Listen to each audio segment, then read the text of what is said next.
Bienvenue dans Faut qu'on en parle, la suite. Soyez les bienvenus dans cette émission Faut qu'on en parle, la suite. Après ces 2 heures de débat intense, nous voilà réunis pour 20 minutes supplémentaires afin de prolonger la discussion et d'approfondir ce qui a été dit. On a longuement parlé de l'évolution du système éducatif, un sujet qui vous a tous captivés. L'école, l'inclusion, les nouvelles méthodes de notation. Nos experts en plateau vous ont éclairé avec leurs analyses et partagé leur vision sur cette révolution scolaire. Mais dans Faut qu'on en parle, la suite, il reste toujours des éléments à explorer et c'est ce que nous allons faire maintenant. Restez avec nous pour découvrir les coulisses de l'émission et tout ce qui n'a pas été abordé à l'antenne. Bien sûr, je suis toujours accompagnée de Luc et de tous nos invités pour poursuivre ce débat passionnant. Alors, quel mot il manque pour toi, Maëlys, dans ce débat long et intense ? De quoi aurais-tu aimé parler qu'on n'a pas eu le temps ? Un mot, une idée. Du coup, je dirais. Je suis contente que ça commence par toi. La question de la formation ou non, puisque c'est ce dont on devait évoquer et qu'on n'a pas eu le temps parce que nos discussions étaient. Abordons-la en 2-3 minutes, effectivement. Est-ce qu'effectivement, les profs sont formés pour gérer les élèves qui ont des besoins spécifiques ? Voilà. Clairement. C'est à l'appréciation, je pense, de l'établissement. C'est-à-dire que moi, dans mon établissement, on nous a proposé des formations qui nécessitent de toute façon d'être complétées. Il n'y a pas de dispositif spécifique pour ça. Non, tu te formes tout seul. T'achètes tes livres tout seul. Et quand t'es contractuel, tu gagnes un peu moins de sous. Donc pour te former, c'est encore plus dur. On va pas se mentir, les livres coûtent cher et c'est de ton propre chef. Alors je sais qu'ils proposent quand même. Il y a des. Moi, on m'avait envoyé des propositions que j'ai acceptées, donc avec des visios ou des déplacements. Mais c'est vrai que je sais pas du coup dans le cadre. Moi, c'est en tant que contractuel. Je sais pas si vous avez des temps de formation financés. Est-ce que c'est à votre charge ? Ça, j'en ai aucune idée pour être honnête. On s'envoie proposer. Enfin, nous, voilà, par exemple, on est liés à l'Institut catholique de Marseille, qui nous envoie privé. Voilà. Justement, c'est intéressant de voir la différence entre le privé et le public. Voilà, on nous envoie quand même régulièrement des propositions de formation. Après, il existe aussi des sites internet, par exemple le réseau Canopé, où tu peux t'inscrire. Moi, régulièrement, je m'inscris à une petite formation d'une demi-heure, d'une heure, qui est certifiante, de surcroît. Donc, tu peux montrer ça à ton inspecteur, il est content. Puis toi, t'as appris quand même 2-3 trucs.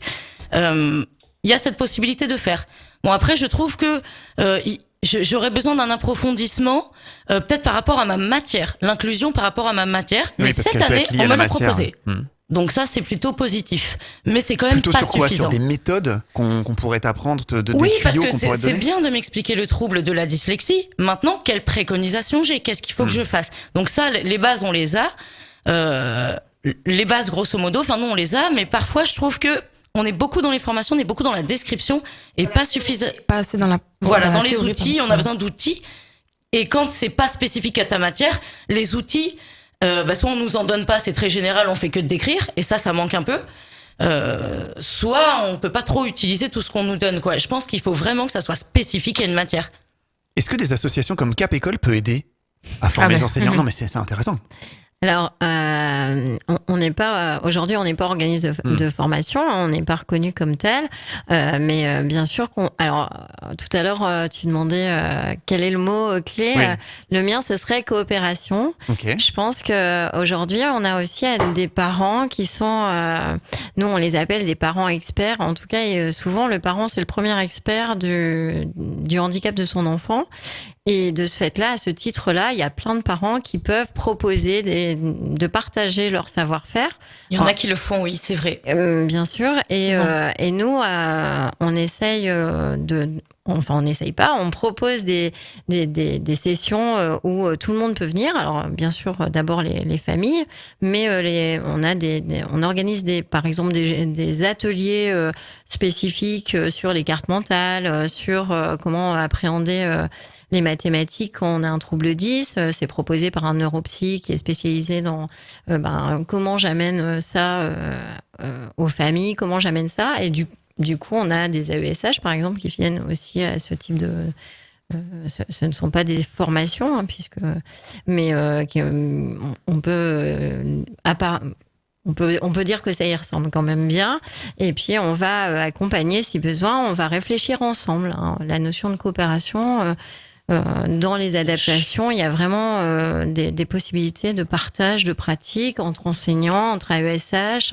Nous, on a une référente inclusion à l'école. On a le moindre problème. On lui dit, tiens, il n'a pas réussi cette évaluation. Pourquoi? Et ben, elle va te dire, écoute, viens. Il a pas réussi parce que tu l'as mis sous forme de tableau. Son cerveau ne peut pas concevoir ce tableau-là. Donc, si tu veux évaluer telle compétence, tu vas le faire sous cette forme. C'est incroyable. Et là, la coopération, enfin voilà, elle prend tout son sens avec les familles et avec les autres enseignants, effectivement. Bien sûr. Pardon. Comment alors, Eric? Tout à l'heure, il y avait la question de la diversité. C'est vrai que là, on a parlé beaucoup du handicap. À un moment, on a un petit peu parlé de la question de, à mon époque, ce qu'on appelait les primo-arrivants, donc les gens qui arrivent d'ailleurs. Donc là, par exemple, en français, il faut un enseignement spécifique, il faut des enseignants formés. Il y en a très très peu. Et puis après, la question de la diversité, c'est aussi quelque chose qui se développe à l'école, la question des genres, et donc les gamins qui veulent changer de genre avec des difficultés sur les prénoms par exemple. Une fois c'est ça, le gamin il veut changer d'avis, donc dur à traiter. Et puis est-ce que, alors là je parle de la question de la diversité dans son ensemble. On a eu toute une politique de la diversité. Moi je vois, on est dans une région quand même politiquement marquée. Quand dans un lycée on va très dans un sens, ça peut avoir des conséquences sur l'opinion publique. Si on regarde dans ce qui se passe actuellement dans les gouvernements, la diversité, on est passé d'une chose à l'autre. Donc, à un moment, il faut, c'est des sujets sensibles. Et puis, la dernière chose, c'était sur les formations. Les formations, on en a plein. On en a si on regarde, on a des kilomètres. Elles ont un petit inconvénient, c'est ou bien elles se font sur nos heures de travail, et là je sais pas si vous avez entendu, mais les profs qui sont absents, etc. Oui. Donc voilà, donc il y a ce problème-là. Ou bien elles se font en dehors des heures de travail. En dehors des heures de travail, allez savoir pourquoi. Je prends particulièrement de collègues. Donc les formations, il y en a plein, et elles sont multiples. On peut avoir l'inclusion, on peut avoir la mémoire, on peut avoir, si vous voulez vous regarder, le listing il est particulièrement long. Après, voilà, il y en a des fois qui sont annulés parce qu'il n'y a pas assez d'enseignants. Voilà, oui, si quelqu'un veut, il peut. Voilà. Après, dans mes collègues, est-ce que j'en connais beaucoup qui ont fait des stages sur l'inclusion? Je vais vous être franc avec vous, j'en ai pas trop qui m'en ont parlé. Charline, toi, Oui. ton mot, ton thème que tu voudrais aborder sur les 2-3 minutes qui nous restent sur cette partie-là. Ben, moi, voilà, je pense juste... je pense qu'il y a quand même vraiment moyen d'intégrer ces élèves. Et je voudrais juste faire une petite différence aussi, ce qui nous aurait permis peut-être d'avoir un débat un peu moins houleux, c'est cette notion d'inclusion. Effectivement, il y a une hétérogénéité, et ça, il y a l'inclusion qu'on va pouvoir mettre dedans. Pas l'inclusion, inclusif. L'inclusif, pardon, voilà. On change de, La diversité, voilà, inclusion et c'est trop tard. diversité. Il est vrai que... C'est pour ça qu'au début, c'est pas la même chose exactement. oui, parce que des élèves faibles, on leur propose une différenciation. C'est-à-dire, on différencie un peu les consignes pour qu'ils comprennent. Quand on est dans l'aménagement, on est déjà dans un autre domaine, dans le domaine du trouble de l'apprentissage, dans le domaine du handicap. Et c'est vrai que parfois, je pense qu'on s'est pas toujours entendu. Et les élèves étrangers, c'est encore autre chose. Il y a plusieurs niveaux dans le handicap, parce qu'en fait, entre un dyslexique et puis quelqu'un qui a besoin d'un AESH parce que il a vraiment un besoin. C'est vrai, mais les deux, on parle d'aménagement. Alors qu'un élève faible qui aura une lenteur de lecture et pas un trouble, parce que quand c'est en dessous du trouble, on parle de lenteur de lecture, on aura quand même une nécessité de différencier. Après, c'est un peu compliqué, différencier, aménager, quelles sont les différences, encore autre chose. Puis il y a aussi des élèves qui ont besoin d'un peu plus de temps aussi, de répétition dans la démarche. Je souhaiterais intervenir sur ce que tu viens, parce que j'ai un cas énorme. Dans l'éducation nationale, là, en histoire géo, on est devenu matière un peu secondaire. Et donc, les élèves, on leur demande de faire leur travail en 1 heure. Donc, faire une étude de documents, etc. Ils en sont totalement incapables. Donc, tous mes collègues, on voudrait avoir des heures en plus, on nous les donne pas. Et donc, les gamins vont très vite, font mal, et moi, c'est vrai, et je ne regarde pas s'ils ont des dossiers. J'essaye de leur donner le plus de temps. Je préfère qu'ils ne se posent pas la question du temps et qu'ils essayent de réfléchir, de prendre. Et c'est vrai que je donne du temps en plus pour les élèves en inclusion, mais aussi pour les autres. C'est-à-dire qu'il y en a qui ont juste tout simplement besoin de plus de temps de réflexion. Mais moi, bien je suis sûr. d'une lenteur mais extrême. bien sûr, l'aménagement, mais bien sûr. Et alors, ils ont pas. C'est tout le problème. C'est-à-dire qu'il y a des élèves. Des fois, je me dis, eux auraient besoin d'aménagement. Ils en ont pas. Bon, après, je sais pas pourquoi. Voilà, ils ont peut-être pas. Parce qu'après, c'est difficile, je pense. Enfin, Il y a aussi le déni de Et certains puis, parents et qui puis ne après, veulent il va pas. aller jusqu'au bout. Aussi, ouais. En une heure, un élève, je prends le cas en une heure, il peut pas faire étude de documents et être capable de sortir une réponse organisée. En une heure, ça sera obligatoirement bâclé. Voilà. Donc après, il y a la question du temps. Et la question du temps, et c'est la même chose pour les tiers-temps, on entre dans des obligations structurelles. Et alors peut-être dans le privé, il y a plus de souplesse, plus de Non, moyens. on est confronté au même problème je du sais tiers-temps. pas. Quand il faut Eh ben, 1h30 au lieu d'une heure, voilà, on les c'est a pas, logique. vu qu'après il a maths. C'est logique. Je fais quoi? Je le prends sur l'heure de Et maths? c'est super Ouais. compliqué. C'est-à-dire pour les épreuves terminales, ça va à peu près. Mais pour les épreuves, il y a le contrôle continu dans plein de matières. Et le contrôle continu, le tiers-temps, quand on nous donne une heure, la demi-heure, on la trouve où? Voilà. Je vais Oui, pas donc plus c'est loin. d'où la nécessité, Un quart d'heure. d'enlever. Alors, où on d'enlever enlève un des questions, mais exercice, une ouais. composition, enfin, une réponse organisée, on fait comment pour Ben le oui, Eh dire oui, la bien sûr. problématique est différente en histoire. Voilà, En non. C'est vrai que nous, ça en plus, pose on a une d'autres problèmes. diversité d'exercices aussi à travailler qui est quand même Ouais. autre, quoi. Donc je pense que et je veux revenir là-dessus. Alors je veux pas dire, il y a une demande qui est très claire, mais après il y a la lourdeur de la structure. Et pour revenir, c'est pas que moi qui le dis, la Cour des comptes et autres. Peut-être que pour qu'il y ait plus d'inclusion, il faudrait un peu moins de dossiers, De Ouais, dossier MDPH? d'administration, De et paperasserie. Alors de ça, c'est un paperasserie vaste qui sont sujet, lourds ça. pour les profs, qui sont lourds pour les parents. Le J'ai des redoublement. parents qui On sont fait autre chose. désolés, démissionnent à un moment parce que c'est trop lourd à faire. Ah oui, De mais quoi, c'est les dossiers MDPH? La Bon, démarche. je sais pas, les démarches, Écoute, les parents me disent C'est c'est bon, 600 c'est euros toi, pour c'est faire bon. tous les tests. Il faut Voilà, l'argent. À un moment. Ah oui, non, mais c'est Alors, certain. aujourd'hui, Parce qu'en plus, il c'est les existe parents qui doivent quoi- faire les tests. Alors- C'est pas un psychologue scolaire. Si, mais Ah, voilà. Alors, il ça faut. peut, mais non, Non, pas c'est pas eux que. qui font les tests, c'est qui amènent les enfants Voilà, à qui faire les amène tests. Il les y a, enfants. et ouais. il y a des, Pourquoi moi j'ai vu 600 des euros parents qui se tirent les Ouais. cheveux. Alors aujourd'hui, il y a quand même des dispositifs qui sont mis en place, en tout cas pour les TND. Je voudrais parler des PCO. Donc aujourd'hui, il y a quand même des plateformes où justement on peut prendre contact et avoir Et la être possibilité. accompagné. Et en fait, le dossier est traité par une équipe pluridisciplinaire où l'enfant va pouvoir bénéficier d'un bilan où les familles ne vont pas payer. Donc il y a quand même une réflexion autour de cette histoire d'équité. Non, mais c'est pas l'argent, c'est D'accord, les, c'est bien. c'est les dossiers à remplir et la lourdeur des dossiers, oui, la c'est vrai. lourdeur de l'aspect administratif. C'est ça que je voulais dire. Ça, c'est vrai que Alors. c'est lourd. On pourrait refaire une émission complète, c'est clair. On va passer sur notre deuxième partie de cette émission. Faut qu'on en parle la suite. Oui, C'est un plutôt les moment sondages. un peu plus léger où nos auditeurs vont pouvoir avoir les réponses à leurs questions. Notre première question, donc, c'était de savoir si l'école, c'était quelque chose qu'ils aimaient quand ils étaient plus jeunes. Et ils ont été 90% à dire aimer l'école et 10% à ne pas l'aimer du tout. Est-ce que c'est un chiffre qui vous parle? Est-ce que vous êtes plutôt d'accord avec ça? Est-ce que c'est représentatif? Alors moi, je pense que ça dépend quelle école, c'est-à-dire quel niveau. Parce qu'il y a, en tout cas, L'école moi, en général, c'est la question qu'on a posée. parce que souvent, quand on est en primaire, on est tous contents d'aller à l'école, de voir les copains. C'est une autre démarche. Après, on rentre dans un autre système. Donc, ça dépend, je pense. Au collège, là, on rencontre une autre philosophie, des élèves qui sont un peu plus... qui des se plus transforment, grands. qui passent de la Ouais, sixième à la puis on se troisième, pose qui se transforment physiquement aussi. Hein. aussi. Il y a des questions de place, enfin existentielle un peu, on va dire. Donc c'est vrai qu'il y a des gens pour qui le collège, par exemple, c'est C'est dur. un trauma, quoi. Enfin, je grossis les traits, mais même en parlant avec des collègues, en se disant ah oui, le collège. Tu t'en rappelles, enfin voilà, la quoi. longueur En des général, journées, ouais. c'était ça. Moi. Je veux La pas Donc dire- ça longueur des dépend, je journées. pense. Je suis pas un expert, mais je pense que les problèmes de harcèlement, etc., C'est pas un problème de oui, collège, beaucoup. c'est essentiellement. Beaucoup. Parce qu'après au beaucoup. lycée, tout ça se calme. C'est- Effectivement, Exactement. les années lycée sont plus sympas, peut-être. Pour les élèves. Alors, moi je pense, alors voilà, après, tout est histoire de subjectivité. Je Oui, sais pas où, oui, c'est ça, je en vais fait, pas c'est vous ça. parler de ma Ça rentrée dépend. scolaire, mais rentrée scolaire, Parce qu'en moyenne, gars qui on a écoutent, posé la question. En c'est général, 9 catastrophique. élèves sur Je 10. dis à mes collègues, faut pas arrêter. Oui, mais il l'école. y a des années qui étaient pires que ça. Etc. Globalement, si je prends Langevin par exemple, j'ai l'impression, je crois souvent des anciens élèves. Je pense pas que c'est. Moi, généralement ils ont des bons souvenirs de ce lycée. C'est des bonnes années pour eux. Voilà. Après, est-ce que c'est le cas de tous les lycées? Ça, je peux pas dire. Ouais, c'est ça. Ouais, Je pense qu'il y a la C'était- question de nostalgie aussi, une fois qu'on rentre dans Voilà, mais dans le non, dans voilà.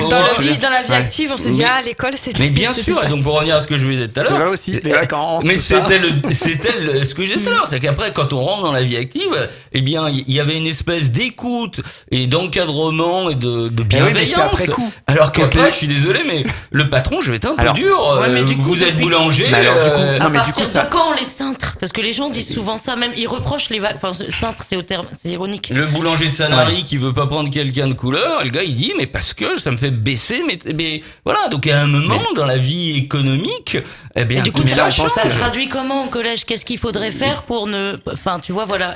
Si on peut rien faire, Ouais, moi, je est-ce pense que que pour c'est autant pas faut les quand on laisser se- au collège? Je suis d'accord parce que si on prend le. J'entends ce que tu Mais dis. moi je suis le si- côté, c'est le problème, c'est que vous en fait vous êtes au collège Hmm. et je suis Oui, au lycée oui, bien et je sûr. pense que l'incompréhension elle Oui. vient en partie Non, de ça. moi j'entends ce que tu dis, mais je me dis, est-ce que du coup on se calque sur ce qui existe sociétalement parlant, ou est-ce qu'on aspire, peut-être que c'est utopique, mais on veut changer, et donc du coup, si on veut changer la société qui va advenir, ben on la change dès le début Alors, avec après je vais faire de la mauvaise Même si on philosophie n'y arrive pas, de politique, toute pas mais- forcément façon. mauvaise philosophie, mais c'est une question, une réelle question, je pense. Le système économique dans lequel on est, pour le moment, il est basé sur voilà. Alors l'État peut un petit peu intervenir, mais après mais c'est vrai. On pourrait refaire l'entreprise, des elle doit heures de débat. l'entreprise Je pour crois que vous qu'elle êtes soit chaud. concurrentielle. Non, mais je pense qu'on Tout tout à à fait. fait des Vous signes. prenez, Alors, je vais aller oui, jusqu'au bout. le temps On va passe prendre très un handicapé parce que qu'on n'aura pas l'État, le temps. parce que l'État finance. Si demain l'État ne finançait pas, Ah, comme un apprenti. Hein. mais les apprentis c'est pareil. Et Ah, vous ça, savez- c'est un vaste sujet. Et- Non, On est mais bien donc, d'accord. Et ne je vais aller- parlons pas de et je ça vais aller au jusqu'au niveau bout, et des vous personnes savez- en situation de Et handicap. vous Je savez trouve où est-ce que qu'on va c'est faire des déplacé. économies? Là, Attendez, pas les tout économies ça. à venir, c'est sur l'apprentissage. Et pour finir, je Et crois je que sais pas combien de l'école. milliards, et c'est Alors, l'apprentissage qui est dans la. Parce qu'on avait un deuxième sondage, parce qu'il ne reste plus beaucoup de temps, Ah ouais. pour descendre un petit peu en pression tranquillement. Effectivement, on a également posé la question à nos auditeurs sur quelle était leur matière préférée. Et le classement qui a été établi, C'est l'histoire. Si c'est pas français, je m'en vais. hein. Ça tombe bien, le numéro 1. Alors, le Je numéro 1 n'est pas dans la Sport. salle. Non, les maths. Les maths, Ou number one. deux, l'histoire géo. Alors maths. j'aurais Qui pas allé sont sur le ces gens sport. Moi Non, aussi, sport. en 2, c'est le français. Bon. Ah, Ah bah, c'est sûr. moi Et j'en ai ensuite, lu un c'est autre. l'histoire géo. Moi, j'en ai Donc, vu comme un quoi, autre les où l'histoire matières était deux, mais bon. traditionnelles, on va dire les passeports, musique, etc., les matières le fondamentales, restent quand même dans le haut du panier. Quoi. Alors Top après, 3. Ça vous étonne Qui a ou pas? répondu C'est aux ça la questions? question. Bien sûr que ça m'étonne. ouais, un peu quand même. Un peu, ouais. Ah, mais parce que les gens qui ont pu répondre à ça, c'est comme les gens qui vous disent que l'école, à 90%, ils l'ont Bah, aimé. alors. Peut-être que quand on est dedans, Bien sûr, c'est ce qu'on dit quand on est dedans, ils répondraient je peux pas intervenir. exactement la même chose. Pour revenir en gros tout à l'heure à la question de la diversité, etc. Aujourd'hui, il y a tout un monde sur le besoin d'ordre. On entend voilà, l'ordre. Et il y a l'idée que les maths, c'est quoi les maths? C'est la pareil, rigueur. C'est rigueur, c'est ouais. vrai. C'est la Ouais, rigueur. Peut-être. Et donc les maths, au moins les maths, on se fait mal, c'est la rigueur, et le reste, c'est pour ça que je disais, faut faire attention avec tous ces outils. Aujourd'hui, on vient dans un monde où il faut que ça soit cadré, ordonné, organisé, etc. Et les maths, c'est la bonne matière pour ça, dans la c'est pour représentation, parce que la Parce réalité, qu'effectivement, c'est nos peut-être un poil plus auditeurs, complexe. voilà, sont pas des élèves de collège Au qui moins, nous les ont maths- répondu. Donc, les maths, à c'est 90%, ils aiment Et ils les ont maths, aimé c'est l'école, sérieux. et ils ont préféré en numéro 1 les maths, le français et l'histoire géo. Les fondamentaux. Peut-être qu'ils ont Ce qu'on oublié a- aussi. ce qu'on appelle les fondamentaux. Peut-être qu'ils ont oublié. C'est un vague souvenir. Ils La ont mémoire. reconstruit Ouais. la réalité. Bon, Ils ont il y a un oublié les livre coups de qui s'est- règle, les il y a coups un de livre qui classe. s'appelle c'est les gens qui Votre rentrent dans la cerveau, vie il y a active. quelqu'un qui raconte ça. C'est aussi des gens qui rentrent dans les vies actives. Mais Bon, bien voilà, sûr. nous arrivons au Et terme. oui, il nous reste moins de 2 minutes, l'occasion pour nous de vous dévoiler notre ressenti et surtout les coulisses de cette émission. Alors Luc, pourquoi avoir choisi ce thème-là? Eh bien, clairement, en septembre, ça sonne avec rentrée scolaire. Alors, depuis 10 ans maintenant, vous savez, on aime bien faire un point sur les sujets qui touchent les Français. Et puis, on entend beaucoup de parents critiquer l'école, critiquer les profs. Cependant, il existe des passionnés, on l'a bien senti en plateau, qui sont là aussi pour tirer la population vers cette nouvelle génération aujourd'hui, clairement, d'élèves vers le haut maintenant. On a choisi de traiter l'inclusion étant donné que la thématique de l'inclusion scolaire est un sujet d'actualité récurrent, avec des évolutions importantes dans les politiques publiques, notamment en matière de soutien des élèves en situation de handicap ou de difficulté.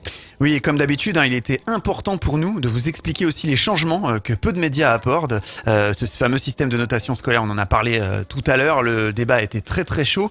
Et voilà, clairement dans ce système éducatif qui connaît maintenant des grandes transformations. Comme on l'a entendu longtemps basé sur cette échelle de notes, il n'y a plus que les notes maintenant. Voilà, donc nous on avait vraiment envie de parler de ça et de l'inclusion ou du système inclusif peut-être des élèves, puisqu'il faut changer le mot, Mylène? Oui. Alors si on a pu vous éclairer ce soir sur ce sujet, notre émission est réussie. C'était donc Faut qu'on en parle la suite. On espère que cette émission vous a plu et on se donne très vite rendez-vous pour une prochaine enquête. On espère que vous serez toujours aussi nombreux à nous écouter. À bientôt. Bye bye bye. Bye.